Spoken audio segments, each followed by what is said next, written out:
Hello friends, welcome to my channel. Keep exploring. In today's video, we are going to learn about factorization of cubic polynomials using factor theorem. Class 9, chapter polynomials. So let's start. The factor theorem. The theorem says if p of x is a polynomial of degree greater than 1 and a is any real number, then x minus a is a factor of p of x if p of a is 0 and p of a is 0 if x minus a is a factor of p of x. So here basically we can see the theorem revolves around the value of p of a. So if p of a is 0, then we can say x minus a is a factor of p of x. So in this way we can find multiple factors for a polynomial. Just we have to find out what value of a will make p of x, that is p of a 0. For what value of a? So in place of x, what we should put so that the value becomes 0. According to that, we can find out a factor. So let's see how it is applied. So for this, we have considered a question from the exercise 2.4 NCERT book. Factorize x cubed minus 3x squared minus 9x minus 5. So as you can see, it is a cubic polynomial as the degree is 3. So our factorization will be x minus a, x minus b and x minus c. So in this type. So here we can see when you multiply the first term, we get x cubed, and multiply the last term, we get a into b into c. So here we see a into b into c is the constant term, and here also 5 is the constant term. So here we have to factorize 5 in such a way that we get different values for a, b and c. So now we have to see what are the possible values for a, b and c we get. So here for this we will factorize 5. So if you factorize 5, the only way we get is 1 and 5. So the possible values for a, b and c will lie in between these values. So we can get 5 if you multiply 1 and 5 or minus 1 and minus 5. So the possible values for a, b and c are plus or minus 1 and plus or minus 5. So within these values only we will get the factors. So let's see here. Now as it is seen, first we will find the factors for the constant term. So we get the possible values will be plus or minus 1 and plus or minus 5. So first let us consider plus 1 and find p of a, that is p of x is considered as here x cubed minus 3x squared minus 9x minus 5. So we'll find out first p of 1. So p of 1 is 1 cube minus 3 into 1 squared minus 9 into 1 minus 5. So here we get 1 cube is 1 minus 3 into 1 squared, 3 into 1 3 minus 9 minus 5.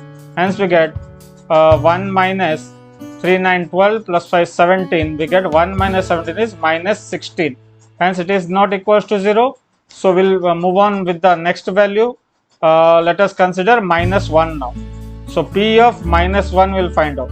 So p of minus 1 is minus 1 whole cube minus 3 into minus 1 minus 9 into minus 1 minus 5. So just we are putting the value of minus 1 in place of x. So we are putting minus 1 in place of x here. So minus 1 whole cube will give minus 1. Again minus to minus is plus, 3 ones are 3, minus to minus plus, 9 ones are 9, minus 5. So here we get,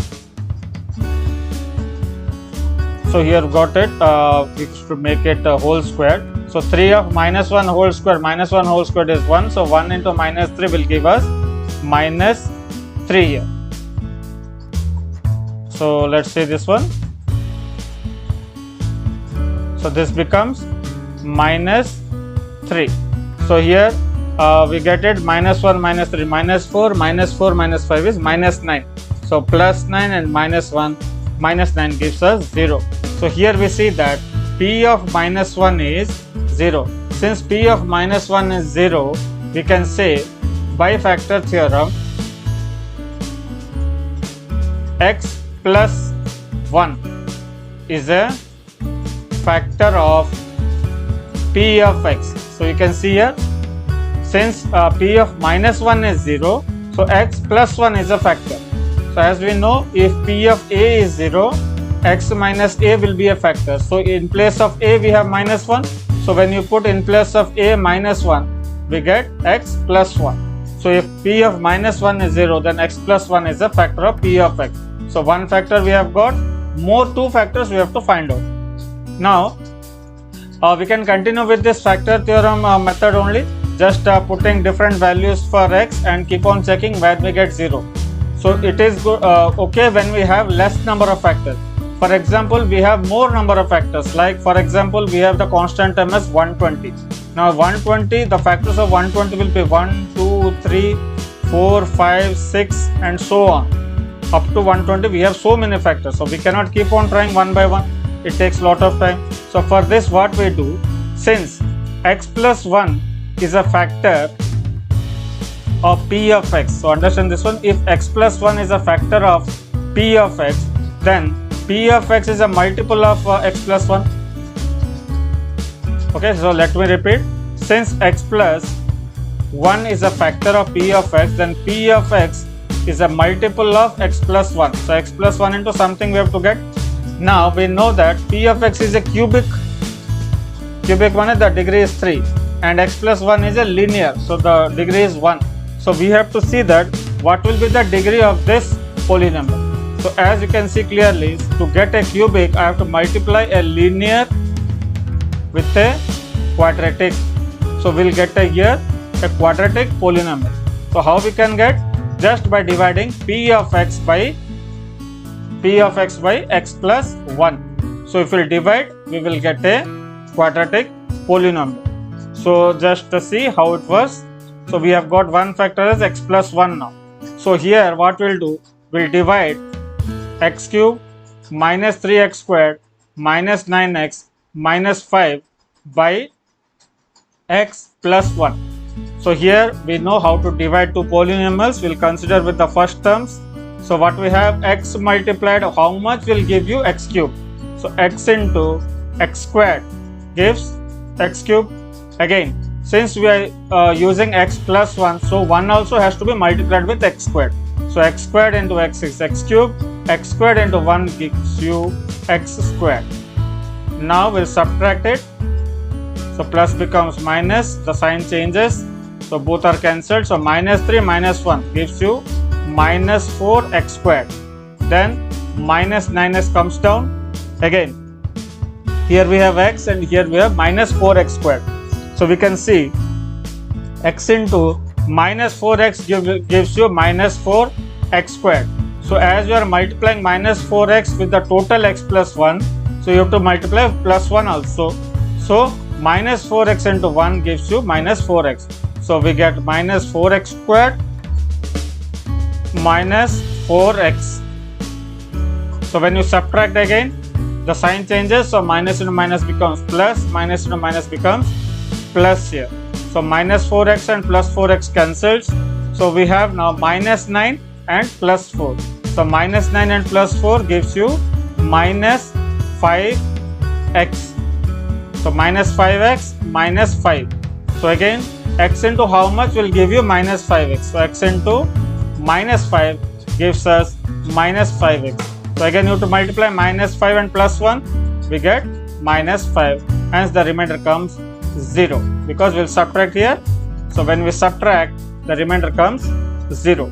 So here we can see we have got a quadratic factor x squared minus 4x minus 5.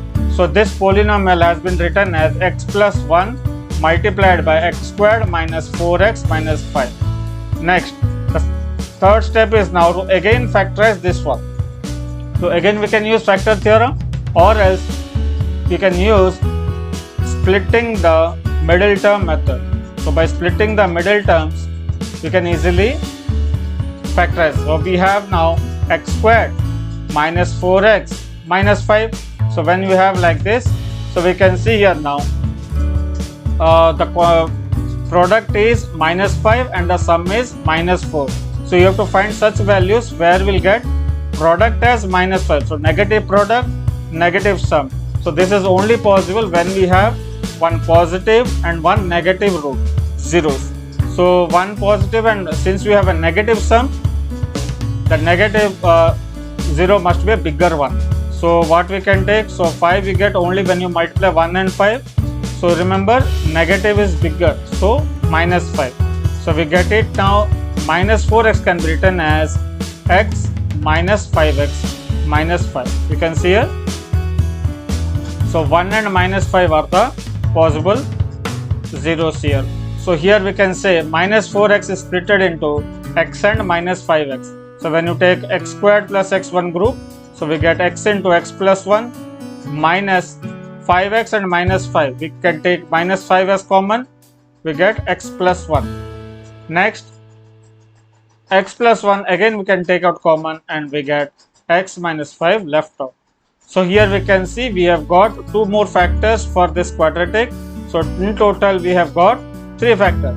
So our question x cube minus 3x squared minus 9x minus 5 can be written as x plus 1 into x plus 1 into x minus 5.